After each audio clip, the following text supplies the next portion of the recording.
He's not known as Matthew anymore, Connor. You probably didn't get a chance to tune into fantasy football pregame. He's now known as Cheer Daddy.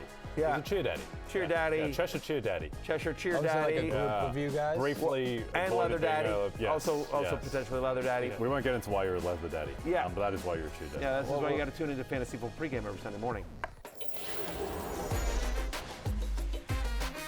Fantasy Football Happy Hour with Matthew Berry, served by Applebee's. Welcome to the Fantasy Football Happy Hour. Connor Rogers, Matthew Berry, Cheer Daddy. Leather Daddy. Leather Daddy, Jay Croucher. I answer to all of them. And by the way, I'm sure there's more daddies also. Like, it's not just Cheer Daddy, it's not just Leather Daddy. Oh, is there such a thing? Yeah, I'm sure, of course. Leather Daddy, Cheer Daddy, League Daddy. League Daddy. I am your defending champion. I am still the defending champion of the League of Assholes. Let's be clear about You are. that. So, yeah. Got a hill to climb right now, though. League Daddy. Well, I'm in the playoffs. Yeah. The playoffs started today. Our in. playoffs are very fluid right now. Very It's fluid. wild. We'll get to it later. We'll get into that. But still, until a new champion, if one is crowned. King Daddy. I am King Daddy. I am your daddy. That's fair. That's All right. Yes, you are our father, but perhaps not for much longer. My team keeps on slapping grapes. Eked out another win. King of the close game. Who does well in the clutch? I'm Patrick Mahomes, notwithstanding the loss in the clutch this weekend. But I'm like Patrick Mahomes in a playoff game. You just don't want to face Joe Mixon and the fellas. You're certainly more aerodynamic. Congratulations on getting a haircut. New cut. It's it's the push I need to take down the You League of got Assholes. some extra pep in the step today. I did. I'm very happy about Luis here. I just wanted to get it out. This very erratic, wild Yankees pitcher who delivered Rookie of the Year. It was a beautiful thing. Yeah, if you follow Jay on social media at CroucherJD, you notice that he's been trying to will this into existence for a couple of days now. And it worked. Yeah, Somehow. Because you got it like 100-1, right? Yes. Luis Gil to win AL Rookie of the Year, and despite being probably the third best choice, he managed to end up winning. This is the betting god saying we're sorry about Joe Flacco last year. We owe you one, so here you go. That's the beautiful thing about these awards. As soon as the name is said, it's just over. It's done. And whether you won by a meter or a mile, it doesn't matter. It's just book closed. It's like Lamar Jackson. He wins MVP. 49 votes out of 50. Luis Gil wins by 1 vote. They all count the same. Doesn't matter. They all Yeah, count the same. that cashes. All counts the same. Well, we've got a ton of waivers to get to today. Interesting game last night. By interesting, I mean it was a game. Yeah. But we'll talk about it. It certainly was. Me and you will do a little complaining about it. Oh, dude. So we'll get there. And of We'll get course, there. it's Tuesday with Yeah. backup producer Pete. So we got Back to the Futures to close out the show. Our Yeah. favorite awards bets, futures bets, win totals, you name it. Let's jump into Waiver Wired and start with the quarterbacks here, guys. Now, listen, this is, I would think, one of 2 buy-mageddons, I would call it. We have not had a buy like this so far, Matthew. It's brutal. Yeah, it's a bad one. Take a look at the starting quarterbacks on the bye for Week 12, starting with both Joe Burrow and Josh Allen. Obviously, certified starters, and then even Trevor Lawrence, Derek Carr, Kirk Cousins, Aaron Rodgers, for those of you in 2 quarterback leagues or using them as a backup. Cousins been, borderline top 12. People have definitely used him as a starter in 1 quarterback leagues, and Burrow and Allen. If there's one positive here, it's at least Burrow can't have another 300-yard, 3-touchdown game and a loss. At least he can't lose. He gets a break from losing. It's right. So Falcons, Bills, Bengals, Saints, Jets, Jaguars are all on a bye this week.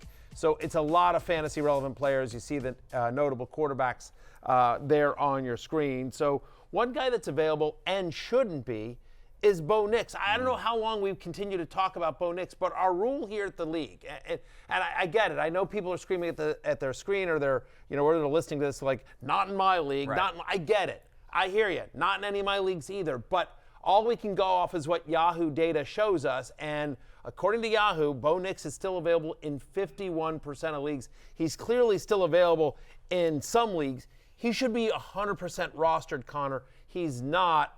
Again, you're talking to me, right? There's no bigger Jane Daniels homer than me. I mean, look at 5 behind me here. I have faith in 5, and yet I'm making this argument, Jay Croucher, that the offensive rookie of the year, I don't think that is a done deal. I think Bo Nix has made this a conversation. I still think Jaden Daniels is the betting favorite. He should be the favorite, but it's a conversation because of how well Bo Nix has played. Yeah, since the first month of the season, Bo Nix has been better than Jaden Daniels. Now, that first month was incredible from Jaden Daniels, Yes. and it's not like he's been bad since then, but Nix has gone to another level. Since week 5, we'll talk about the fantasy implications, and I think Bo Nix is arguably a better fantasy quarterback than a real-life one because of the added rushing value. But since week 5, Bo Nix, by PFF grade, is the number 6 quarterback in the NFL, right behind Lamar Jackson. And the thing is, too, is that he hasn't done this just entirely against bad defenses.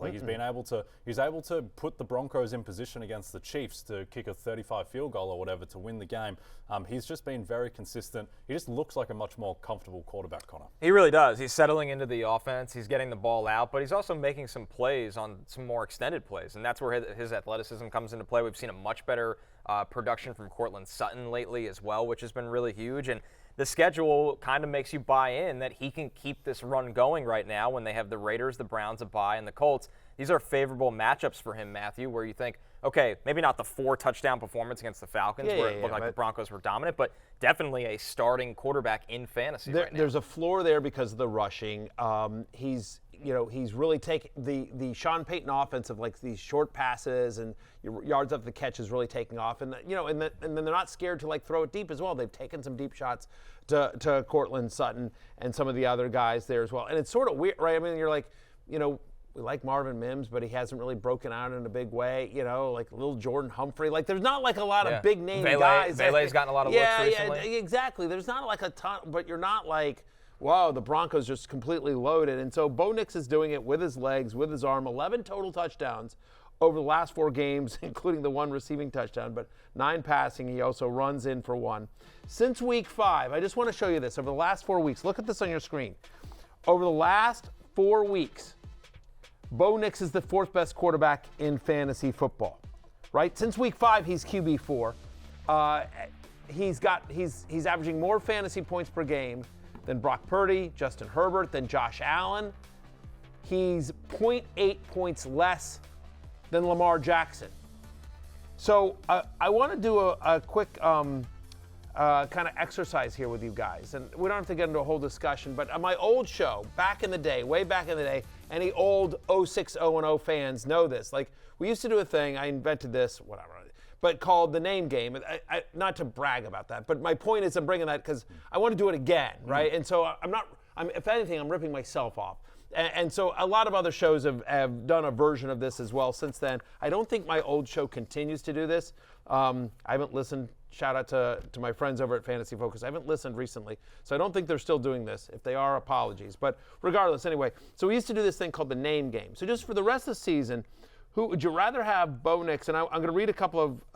Would you rather have Bo Nix or Patrick Mahomes? Mahomes is at Carolina, Vegas, Chargers at Cleveland. You just read up Bo Nix or Patrick Mahomes the rest of the season? Bo Nix, don't think it's all that close. Right, Mahomes just hasn't been a starting quarterback in fantasy all year, where Bo Nix has had a long stretch of being that. Bo Nix or Jaden Daniels? Cowboys, Titans bye, New Orleans for the Commanders. I'm still going to roll with Jaden Daniels. Hopefully this extra rest got him healthy, and the rushing upside with him is crazy. But it's crazy that it's this close. I agree. We agree. Nix over Mahomes, Daniels over Nix. All right.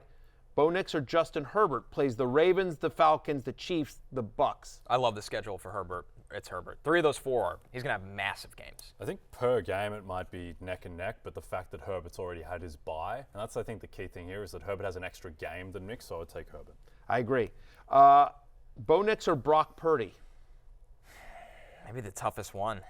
Looking at Purdy, this. here's what San Francisco plays: at Green Bay, at Buffalo, home to Chicago, home to the Rams. I'll say Bo Nix. I'll say Bo Nix. I don't love that run of Purdy having Buffalo and Chicago back-to-back. I would take Purdy again just because of the extra game. They've already had their bye, but per game I think Nix will be better. That's fair. And then Bo Nix or Sam Darnold. Vikings play at Chicago, home to Arizona, home to the Falcons, home to Chicago. So 3 straight home games after a road game at Chicago this week, which is a tough one. Tough place to play. It's like Bo Nix. Yeah, me too. Same. Chicago's pass defense, for all their problems, that hasn't been one. But that just to give you, those were all very legitimate, real starting quarterbacks that have been, top 12 or better this year. So again, it's a way of saying Bo Nix needs to be rostered in 100% of leagues. I don't know how he's not. He's a legit top 10, viably, potentially top 5 quarterback over the next month here. And most importantly, like the other thing is that, again, for leagues that haven't had their trade deadline, I know a lot have, but some haven't, that if I had Bo Nix and I'm trying to fortify in a different area, grab Bo Nix and trade your, quote, big name quarterback for some help somewhere else. That's something else to think about here. But again, just Bo Nix, not a fluke. This is somebody who started 50 games in college, so it's not surprising that he's adapted to the pro game as well this quickly. That was the big selling point with him, Jaden Daniels, Michael Penix, guys that have that 5 years of college experience. Ironically, Penix is in a situation where he's not playing right away. Very strange. But for the other two, that's been the payoff for them. And no coincidence, they are in a race now for Offensive Rookie of the Year. Yep. Would you put any money down on Nix, or do you think it's still going to be Daniels? I think it's still going to be Daniels, but I mean, plus 300. I think plus 300 is about fair. Plus 300 means a 25% chance. The thing that makes me skew to Daniels is that he still gets to play the Cowboys, Titans, Saints. Like, he has these winnable games. Even like one of his harder games is the Falcons at home. Like, that's not a scary game anymore. Certainly, it's a defense. So I think Daniels is the better quarterback. I think his team is going to have the better record. Like, the Broncos are still a coin flip to make the playoffs. The Commanders are 7-4 with an easy schedule. So I think it'll be Daniels. But I think 75% Daniels, 25% Nix. I think that's about right. Yeah, and the only other thing I'll say is that, awards often are narrative driven. Yeah. And so just Jaden Daniels, he's the sexier player. He's in the bigger market, East Coast. I do think those things, rightfully or wrongfully, do play into it as well. So I agree with you there. But credit to Bo Nix, because he's made it a conversation where a couple weeks ago, it was just like, oh, well, it's going to be Jaden Daniels. Felt off the board. I think as well, in a close race, to your point, there is an element of Rookie of the Year where there's a little bit of projecting forward. And if it's neck and neck, I think most people think that Jaden Daniels is going to be the better quarterback. And I think that might be a tiebreak, fairly or not. But look, with Bo Nix, with the fantasy value, like, if you don't need him in week 14 when he has his bye, then I would be trying to trade like Bo Nix for Patrick Mahomes, because I think most people would actually do that trade. Yeah. So that would be my advice. Our next quarterback here, guys, Anthony Richardson is available in 52% of leagues. He has that tough Detroit defense, but might not matter, Matthew, because Richardson just gets so much equity in the red zone as a rusher, as we saw the 2 touchdowns on the ground against the Jets. Yeah, he's had multiple goal line rushes in 3 of his past 4 completed games. It's worth noting that the Lions, because they just dominate so much, there's some junk time. They actually give up 6.5 yards per carry to quarterbacks this season. That's 3rd most. So you can run on the Lions, which I suspect Richardson will do as well. Do you love this schedule? Because he's home to the Lions, then he's at New England, then they have a bye, then they're at Denver. So it's a very tough schedule for the Colts moving forward. But I agree with you. The rushing gives at least a floor to Anthony Richardson. And it does seem like, we talked about this the other night on football night. It does feel like he's turned a corner. Not the corner, but he's at least turned a corner. Like, you feel better. You feel better about Richardson after the Jets game than you did before it. Yeah, so interested for your thoughts on this, kind of about how much of a corner he's turned, because on one hand, it's one game against a suspect defense. Yeah. On the other hand, he showed everything that you would want. He had a over 7% completion percentage over expected, best completion percentage in a game in his career. So do you think that he ran with authority, hit downs in stride, Well, that's what mattered to me in this game, is that he used the throwing to earn himself the red zone runs. Yeah. And he looked confident, accurate. He spread the ball around to Josh Downs, to Alec Pierce, even the tight ends, and Michael Pittman a little bit, although that connection's still not there. I'm in. I know the schedule is really hard, but I thought the reset helped him mechanically as a thrower. Yep. I would say, my approach would be that, okay, so what he had done to that point, on one hand, and then on the other hand, what preseason expectations were for him. And I would move 60% towards the preseason expectations for him, because that game was so promising. Yeah. I agree. Our next quarterback rest of the season, Anthony Richardson or Bo Nix? That's neck and neck. I would say Bo Nix the higher floor, Richardson the higher ceiling. I think I'd take the ceiling of Richardson. Yeah. I completely agree with that assessment. Absolutely. Depends on what you need. Nix is the floor play, Richardson's the ceiling play. I'm always a home run hitter with these type of things, and so I'd take Richardson. Yeah. All right, Drake Maye is our next quarterback. He's 86% available. Another rookie on our list here, Jay. Upcoming schedule, he's got the Dolphins, the Colts, good matchup, the bye before Arizona. Drake Maye doesn't have a lot around him, but man, he is making the absolute most out of it in these starts. Yep, so just the rushing provides such added value, and also the fact that it's not always pretty and they're losing games, but just his ability to compile volume numbers is very impressive. Like, Bryce Young couldn't do this last year. He couldn't put up these 280 passing yard games that Maye is. Drake Maye, I think next year, is he going to be a top 8 fantasy quarterback because of the rushing value? Totally depends what they can or can't do in the offseason. They just add one kind of viable receiver, take a receiver in the first round, or get a vet. The Patriots, as you look at their schedule going forward, at the Dolphins, home Colts, they have the bye. At Cardinals, these aren't terrifying matchups. The last 3 are tougher. At the Bills, home Chargers, home Bills. But I think that he is going to be a viable QB1 in these favorable matchups against Miami, Indy, and Arizona. And by the way, there's a theme here, right? We talk about this with Nix. We talk about this with Richardson. We'll talk about this with Drake Maye. In his 6 starts, he's averaging over 40 rushing yards a game. Again, that rushing floor just gives you, it gives you confidence that he can get there and be viable fantasy-wise. Yep. And one of the tougher matchups is Week 18 against the Bills, which probably doesn't matter. Throw it out the door, or the window, All right, a guy that doesn't really give you much rushing production, Matthew, but he just throws the hell out of the football, Jameis Winston. 88% available. He's got the Steelers on Thursday Night Football, the short week, and then this is the tough part with Matthew. You love the volume with Winston. Oh, yeah. But, man, the schedule, Steelers short week, Broncos on primetime. That defense is awesome. Steelers again and Chiefs.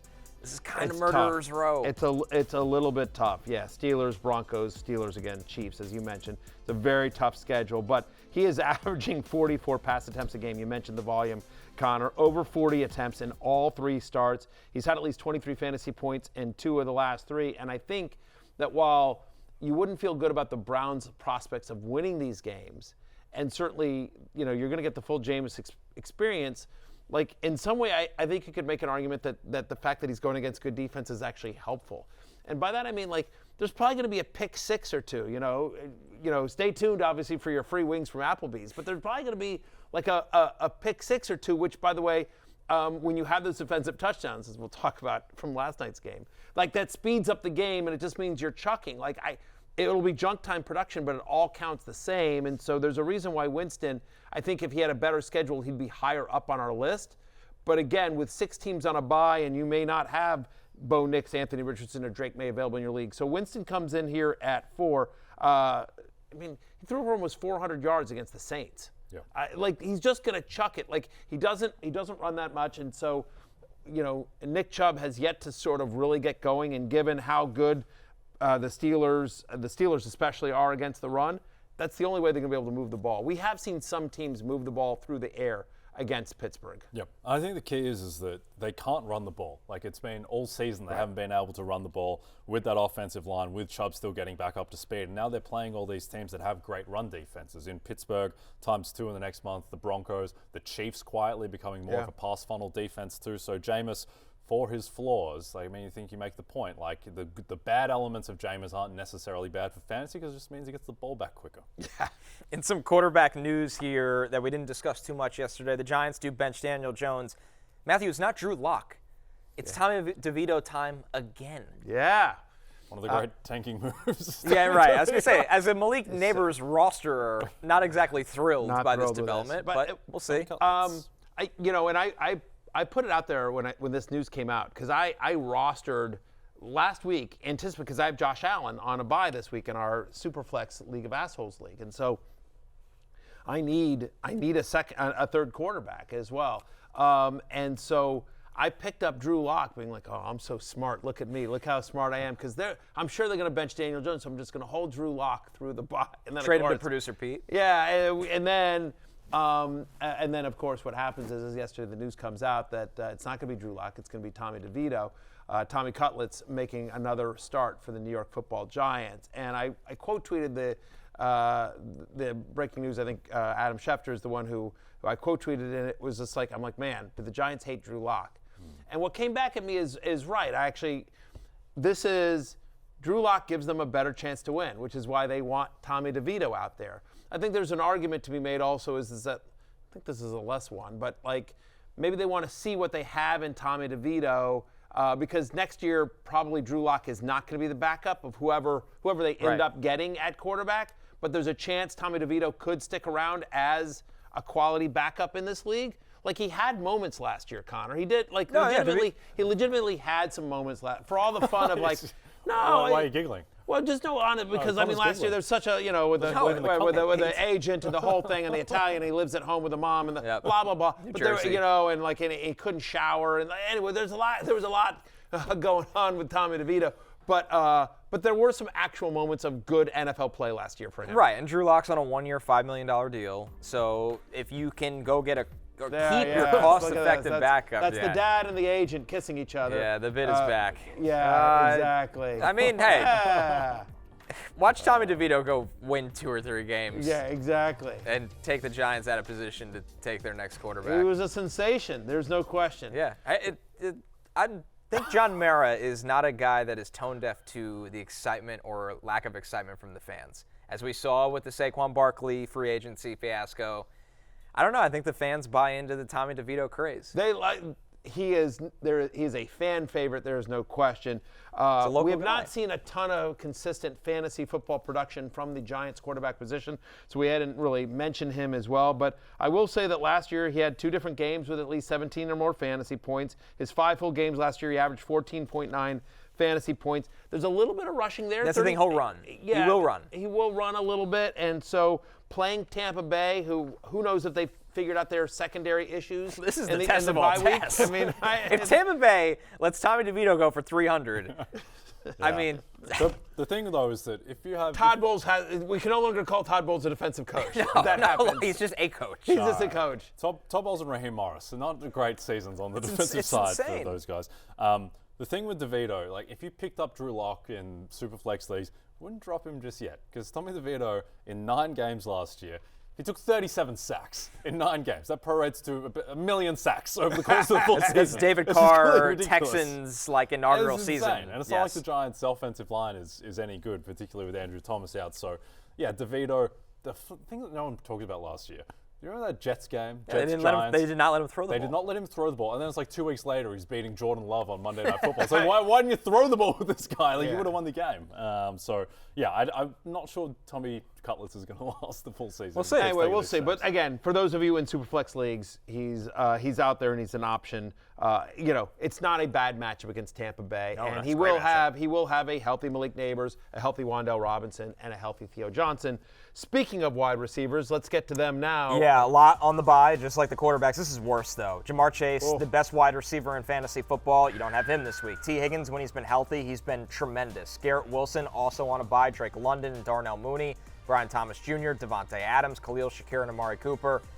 There's going to be a lot of people that need wide receiver help on the waivers, Matthew, and we're going to start with Jerry Jeudy's 49% available. Just check. I mean, after that massive week, he's probably not out there in your league. But Elijah Moore, 92% available. It's a short week against the Steelers. But the target share for Elijah Moore has been much different with Jameis under center. 22% target share with famous Jameis under center since week 4, by the way. Steelers allow the 8th most yards per game to the slot. Shout out to Denny Carter because, yes, maybe while we're now talking about Elijah Moore, last week Denny Carter explained the mainstream media was not telling you about Elijah Moore. So he talked about Elijah Moore on Friday, and shout out, obviously, huge game for Moore. So credit to our friend Denny Carter. You want to show the sound? Do we have sound? Nope. I think we did. Okay, good. I didn't think we did. No. I sort of paid attention at the I was hoping you were going to, though, just to make Pete, be in a tough spot again. It's a good running theme. I wasn't going to do that to backup producer Pete. Backup producer Pete's had a tough week. Yeah. A tough week because he lost in the League of NBA Assholes. Did he lose in our football league? I don't remember. You're just presuming a loss. Well, he beat Lawrence. He beat Lawrence, but that's not really. Who cares? Yeah, exactly. He's looking for the reference. There it is. So whatever. Yeah. Anyway, it's been a disaster for Pete, and he's a Giants fan. So that's true. So we don't want to beat up on him too bad. But anyway, Elijah Moore is out there. Jerry Jeudy is available in 49% of leagues if there's a chance that he is. He's got a 23% target share with Winston. Elijah Moore, as I mentioned, 22% target share. Again, with the increased volume from Winston, like just everyone sort of eating. And Njoku and Club said, of course, as well, there for the high-flying Browns. So, like you said, Matthew, I mean, they could be chasing a lot of points in these brutal matchups where you could still get junk time production from these wide receivers. Jay, another wide receiver on our list, Christian Watson. He's 55% available for those interested in the Christian Watson experience, which is either 150 yards or 7. I hate this Packers wide receiver room. They're all good, but I just hate kind of sifting through it. We're going into week 12. There's not a Packers wide receiver who has 50 targets on the season. That drives you nuts. It's Jaden Reed is number 1. I thought Jaden Reed might be a top 10 wide receiver this season with his talent, and he's just been swallowed up by this Packers morass. Christian Watson last week was Dontavian Wicks can't even get on the field consistently, and he's a good wide receiver. Dontavian Wicks is gonna have 120 yards or none. Yeah. Christian Watson. That 4 for 150 game against the Bears. I mean, here's the thing. He had 4 targets. He turned them into 150 yards. So Christian Watson is kind of the other AFC North version of Jameson Williams in a way where you're really just counting on these bombs. Premium MVS. The only thing you can hang your hat on is that he's had at least 3 straight games with at least a 19% target share. He's had 10 deep targets in those 3 games. So they're gonna take 2 or 3 deep shots a game to Christian Watson. You're just hoping at least one of them pays off, like it did last week, where he dove, he fell, there was no one around him. He's like, oh, and he gets up and just starts running, which is what happened as well. The other thing is that 2 of the last 3 games he's had at least 1 end zone target. So they at least try to take 1 shot for him as well. Next on the list here for me is my guy, Quentin Johnston. Wow, friend of the show. I'll tell you why he's my guy, because going Wasn't your guy last year? I'll tell you, he wasn't my guy last year, but he's now my guy, because I'll tell you what happened is that heading into Sunday Night Football, I'm losing to Audio Adam. And Audio Adam's just had the worst run in our league. And he's up by 11.8 points. All right, I had a couple of bad injuries. It was a tough week for me. No, seriously. And Adam had a couple of big. Still calling back to Rasheed Rice being hurt. No. I'm just saying this on my team. No, I have whatever. No, I'm just saying on my team I had some bad injuries, right? And whatever. Muted game from Derrick Henry. What are you gonna do? Bad game from Jaden Daniels. Whatever. My team just didn't show up. Point is, I'm down 11. I'm down 11.8 to Adam heading into Sunday Night Football. I've got Quentin Johnston. He's got Mike Gesicki. So I need Quentin Johnston to outscore Mike Gesicki by 12 points. Clash of the Titans. I know. Well, this is why it's a league of assholes, because you're it's a terrible experience. Yeah.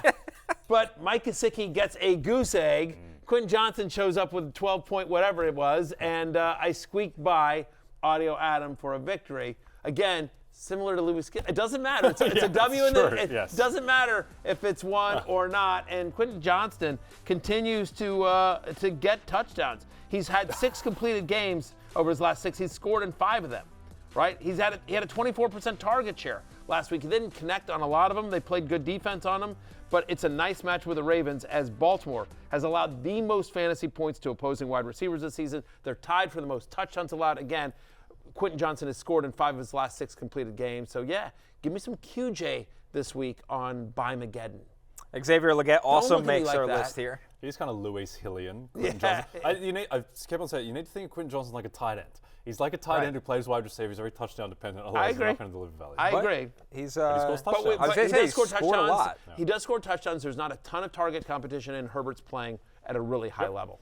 Xavier Legette makes our list, guys. He's got the Chiefs, but he's 72% available here. We also have to mention Adam Thielen and Jalen Coker for all the cokeheads. Oh, the cokeheads out there, of course.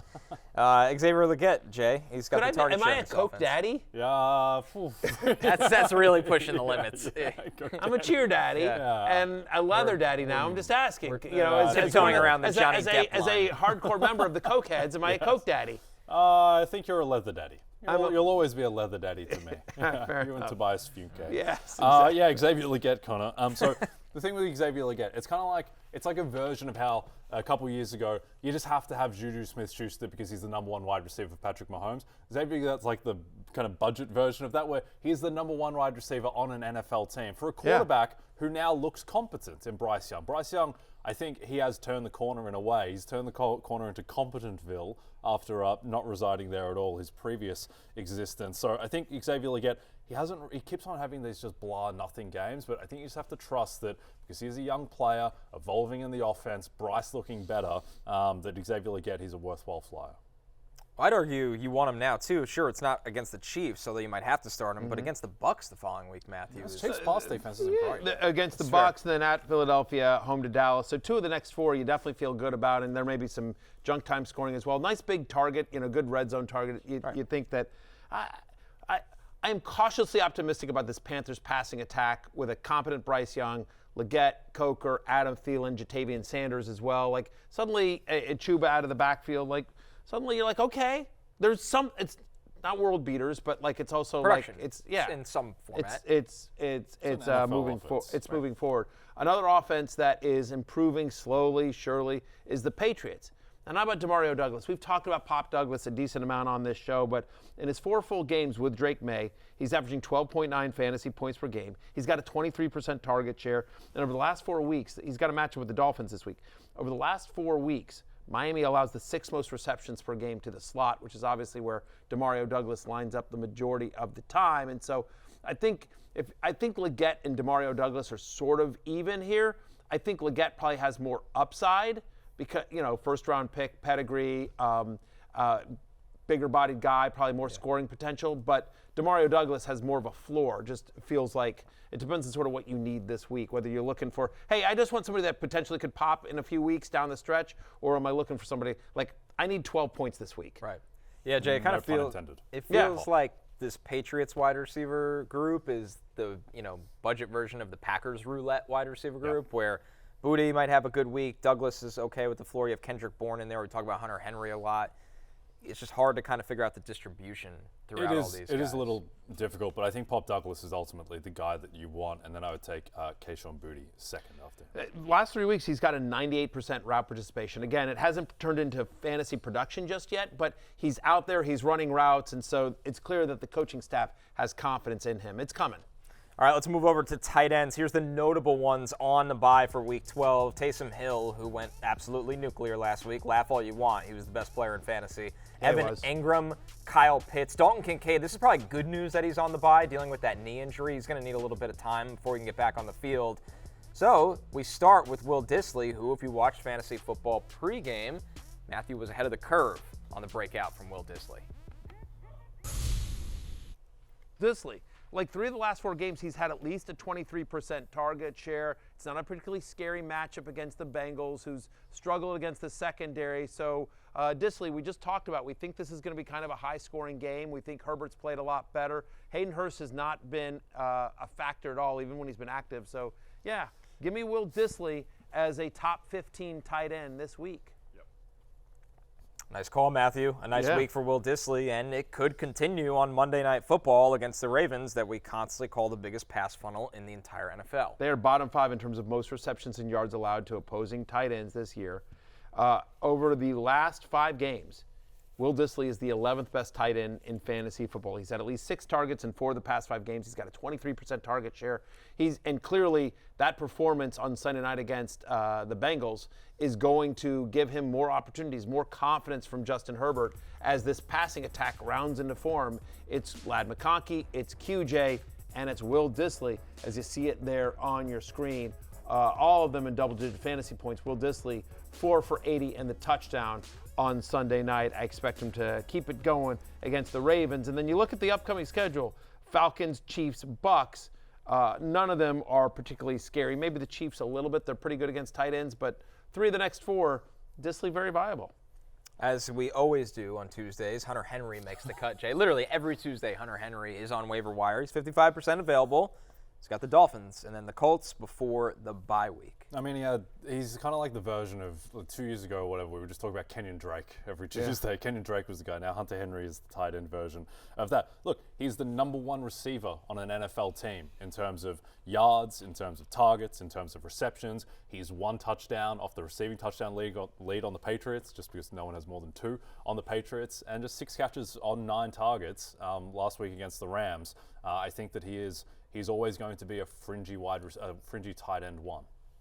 Zach Ertz, our last one here, Matthew, 67% available. He's turned back the clock this year and been a factor in the Commanders' offense. In the preseason, I tweeted this out. I put this in like my love-hate and in 10 lists of 10, and I talked about this a lot in the preseason. Zach Ertz is going to play much more than you want him to. He's going to play a disgusting amount where you are going to shake your head and head to the waiver wire, and that is exactly what's happened. Now, I also said Luke McCaffrey was going to be a thing, and that has not happened. But I did say 1 for 2 there with the Commanders. There's still time. Ted Williams didn't bat 500. Yeah, what are you going to do? But still, Zach Ertz is absolutely, he stayed healthy. You're right. He has turned back the clock. I say it all the time. I tell my daughters, find someone that looks at you the way that Cliff Kingsbury looks at Zach Ertz. 20% target share, at least a 20% target share in 5 of the last 6 games for Jaden Daniels over that stretch. He's a top 10 fantasy tight end, and so playing against the Cowboys, they certainly don't scare you. Then he's got Tennessee. There's a bye, and then at New Orleans. But three of the next 4 weeks, I think, very viable tight end streamer. Some deeper league targets here. Jatavian Sanders, who we brought up while talking about the Panthers wide receivers. Sanders is 98% available against the Chiefs. And Giants' Theo Johnson against the Bucs, Jay, who he's 99% available, could be a favorite target of Tommy DeVito. Yeah, Tommy Cutlets. Tommy Cutlets. I think that now that the Giants are clearly in rebuilding mode, they would emphasize their youth. Theo Johnson's had at least 6 targets in the past 2 games, so that's very encouraging. And then Jatavian Sanders, 2 of the past 4 games, he's had at least 60 receiving yards and 5 targets. And on a tight end waiver wire, that's good enough to be rostered on, again, another team that should emphasize its youth. All right, let's jump into the running backs here. And once again, another big bye week, and this is a brutal one for running backs. Alvin Kamara, Bijan Robinson, James Cook, Breece Hall, Chase Brown, the Jacksonville backfield with Travis Etienne and Tank Bigsby, all on buys. All of those guys before the Jacksonville duo are top 20 running backs. It's ugly. Matthew, what's the strategy? What's even worse is not only is it ugly, there's no one else on the waiver wire where you sit here and you go like, okay, yeah, there's a lot of guys out, but look, like I feel better about the list of tight ends than I do about the running backs in terms of just finding production. Like we'll go through, we've got names for you, but like, ain't great. So in terms of the strategy, I think it's important for you guys to understand that waivers is all about context at this point. Like we've got a couple of weeks before the fantasy playoffs, and if I'm sitting there, and, I've got 7 wins, I've got 8 wins. If I feel pretty good about my chances of making the playoffs, I wouldn't panic drop somebody productive, even if they're on a bye this week, just to grab somebody who isn't great to try to eke out a win this week. I'm not saying anyone should ever tank, but you have to just look long term. And so it might be worth sort of taking it on the chin this week to be stronger down the stretch as opposed to weakening your team this week in order to try to make give yourself a 10% better chance to win, but still may not. It's more dicey. I'd rather sort of, especially, again, if you're in win, you desperately need to win, then you got to do whatever you got to do to win this week. But if you're above 500, if you're looking at your league and like, I got a pretty good shot at making the playoffs here, I'm not worried about it, then I might think about not dropping anyone. I'm just going to keep my team. And I might think about, hey, let me look at my running backs and let me try to get some insurance running backs. The other thing that happens during Buy-Mageddon type weeks is that people will panic drop good players. They'll drop somebody. They might drop like Darnell Mooney, right? They might drop Darnell Mooney. He's dealing with a hamstring. They're going to be on a bye this week. Hey, maybe try to sneak through Darnell Mooney. Well, grab Darnell Mooney. Yes, he's not going to help you this week, but like he's been a very productive wide receiver over the last couple of weeks, right? And so grab him, stash him.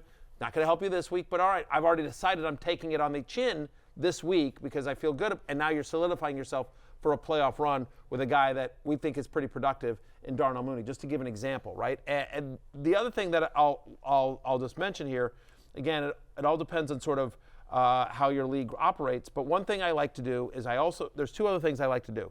Number one is that if there's no one great on the waiver wire this week, and it depends, again, what you're looking for and how deep your league is, one thing I will do is I won't actually make a bid, right? And I'll just sort of wait to see who gets dropped, because then in some leagues the way they work it is that you move up in the waiver system, and so then you can claim the guys tomorrow that have been sort of panic dropped. Yep. And if I have to panic drop somebody, if I have to drop, this guy's productive, I don't want to drop Darnell Mooney, but I desperately need somebody, then what I would do is I'd wait till Saturday night to drop Darnell Mooney, right? Especially if it's a kicker, it's a defense, it's a tight end, and there's no one great. I'll wait till Saturday night so that at least that person goes on waivers and isn't eligible for somebody else to get at until the following week. The one caveat to that is that if you play on Yahoo versus other platforms, if you don't play a game, you're a free agent, right? If you're on bye, and so that's another way to sort of manipulate the system. Just as an example, like I was able to get Tommy DeVito in our league when the news broke because he wasn't on waivers because the Giants had been on a bye last week, so I was able to drop Parker Washington for him. One of the great moves in fantasy football history, dropping Parker Washington to pick up Tommy DeVito. That's the League of Assholes. There we go. So for this week's help, we start with Jerome Ford on the short week, Jay, against the Steelers. He's 61% available, and as this Browns offense hasn't gotten Nick Chubb fully going, Jerome Ford still stays relevant. Yeah, I think the key here is that the potential for receiving volume. You saw that he outproduced Nick Chubb against the Saints, going 4 for 29 through the air. The Browns are not a very good team right now. They're going to be underdogs in most of their games the rest of the way, and so you expect that Ford should get some dump-offs. Steelers allow the 7th most receiving yards per game to running backs, and Jerome Ford has a 12% target share this season. Roschon Johnson next up on our list, 92% available. The trade heard around the world, guys, in League of Assholes. Tucker Kraft for Roschon Johnson, Matthew. Everyone's talking about it. Well, by the way, it made sense for whoever got Roschon Johnson, because with the firing, I'll tell you what. Well, listen, with Shane Waldron fired and Thomas Brown, new offensive coordinator, in his first game calling the plays, Thomas Brown, 44% of the snaps to Roschon Johnson. He handled 10 of the Bears' 24 running back touches. He's getting 80% of the team's red zone rushes against Green Bay, including 2 of the 3 goal line carries. He cashed one in. They're using him in close, so he's got a chance at a touchdown. He's got a bigger role under Thomas Brown than he did under Shane Waldron. Roschon Johnson's available in 93% of leagues. I literally traded him to Producer Pete because Producer Pete sent me a follow-up text message, and I just didn't want to talk about it anymore. And so I was just like, all right, I don't care. Tucker Kraft, Roschon Johnson, this is about a wash. There you go. Well, it was a mistake. It was good. It was smart by backup producer Pete, just to be just annoying enough to give me the trade just to get him out of your hair. I get Exactly. it.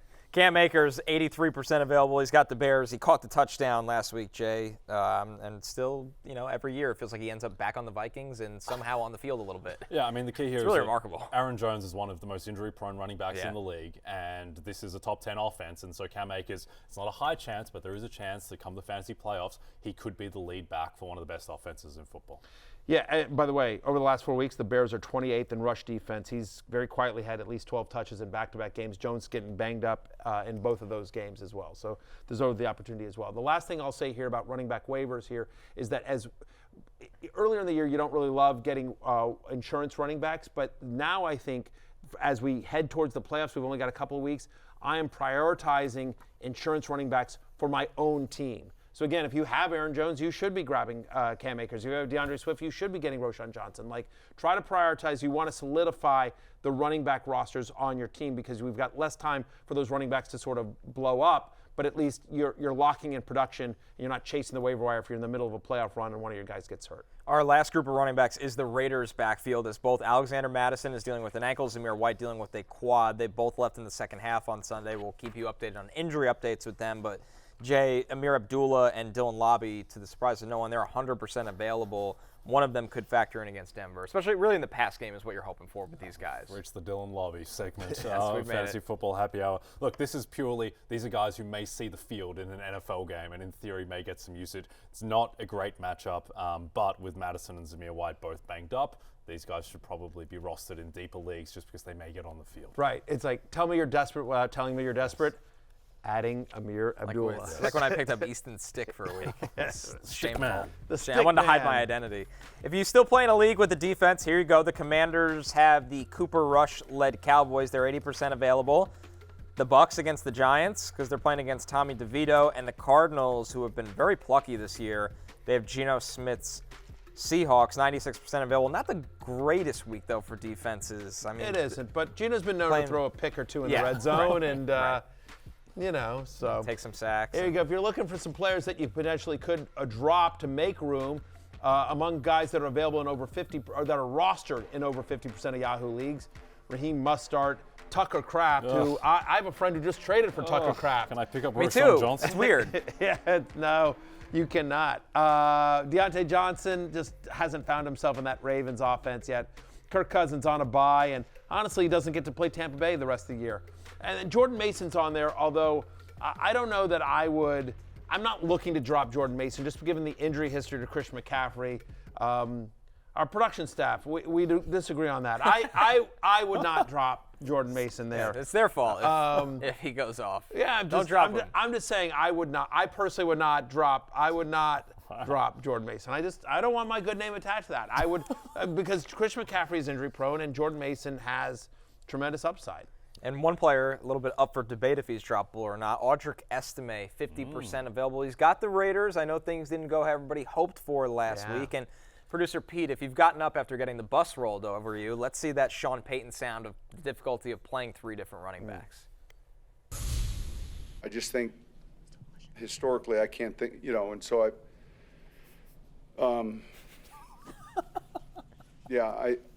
know that I have the immediate answer. I want to keep getting the young guy work, and yet Javonte's young, and Jaleel, we kind of got going. I thought Javonte had a real good night.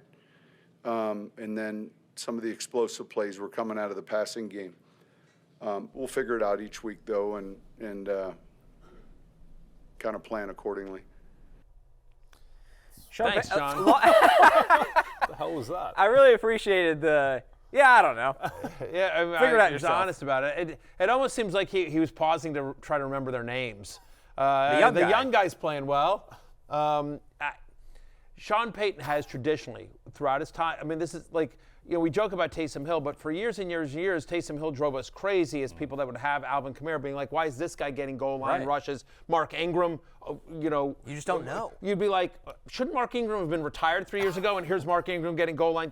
Like, Sean Payton has throughout his career always used multiple running backs, and so it's going to be a committee in Denver. I'm not ready to get rid of Audric Estime just yet, given the injury history of Javonte Williams, given that we did see 2 weeks ago all this production. So I'm hanging tough and just sort of seeing if we can get more of a sense of what the Broncos are doing in the backfield, given how well the passing offense is playing. We're taking our first break. When we're back, we're recapping Monday Night Football. Also, PFF Draft Exchange told me like he's the greatest running back that ever lived. I don't know that pod. Right? Doesn't exist. Isn't that what it's called? Nope. What's it called? Nope. Stock Exchange? Nope. Yes, you got Stock it. Exchange. Finally. There you go. Whatever. We'll be back I after don't know. this. All I know is worst link. Stroud under center, snap, spin, handoff, Mixon, dives, and touchdown. His third touchdown tonight on the ground.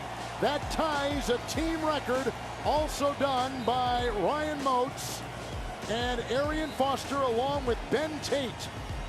And they are celebrating in the end zone. Mixon a big night, 109 yards, 20 carries, 3 touchdowns.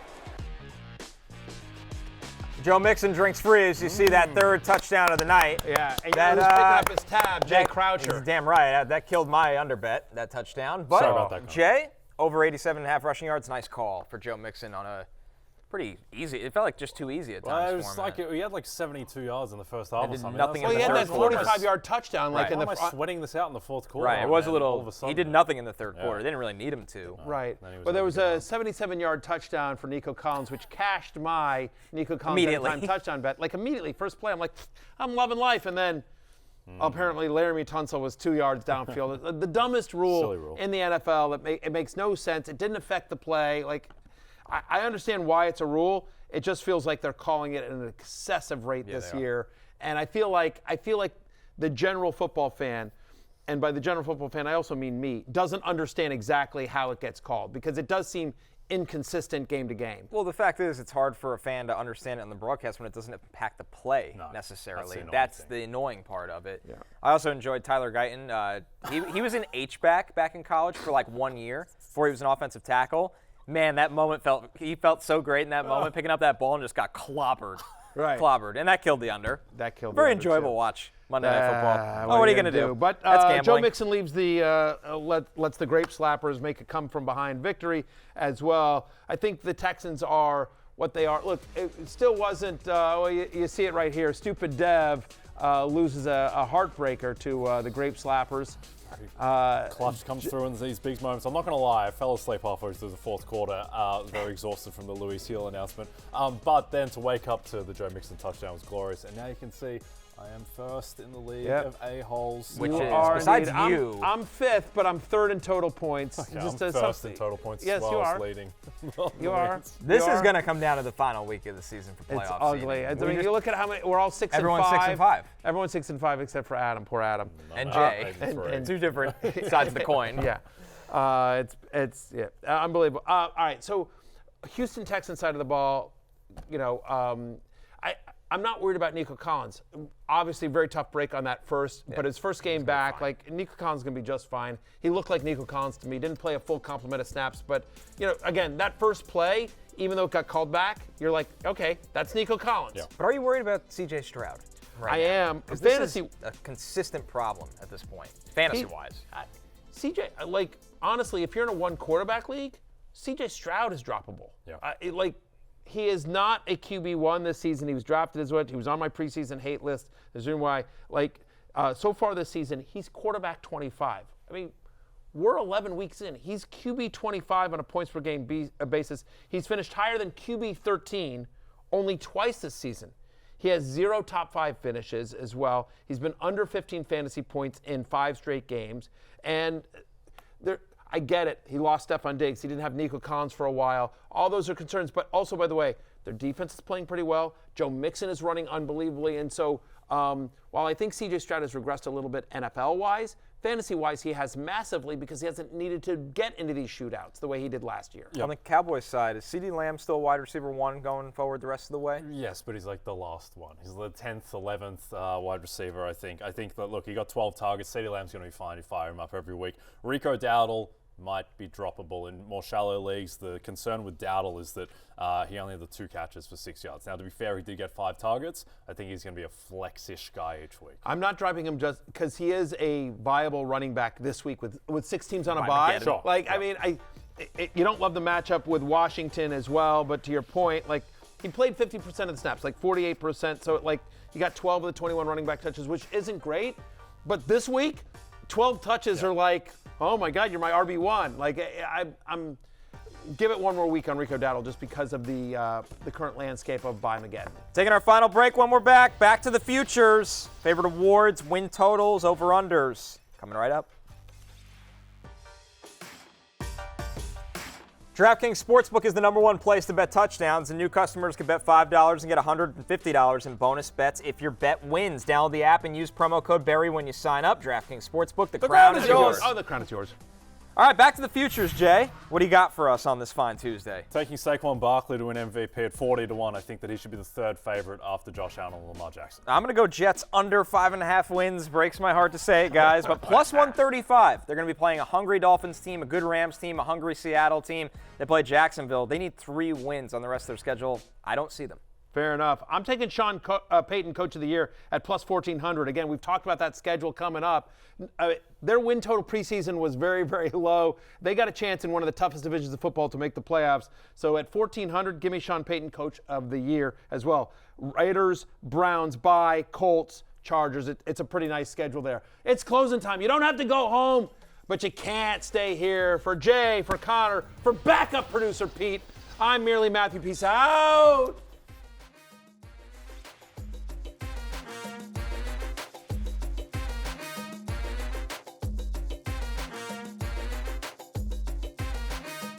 Hey, it's Matthew Berry from NBCSports.com and RotoWorld.com, and I want to thank you so much for watching whatever it is you just watched, or if nothing else, being too lazy to click out of the autoplay after this video started, after whatever it is you actually wanted to watch finished.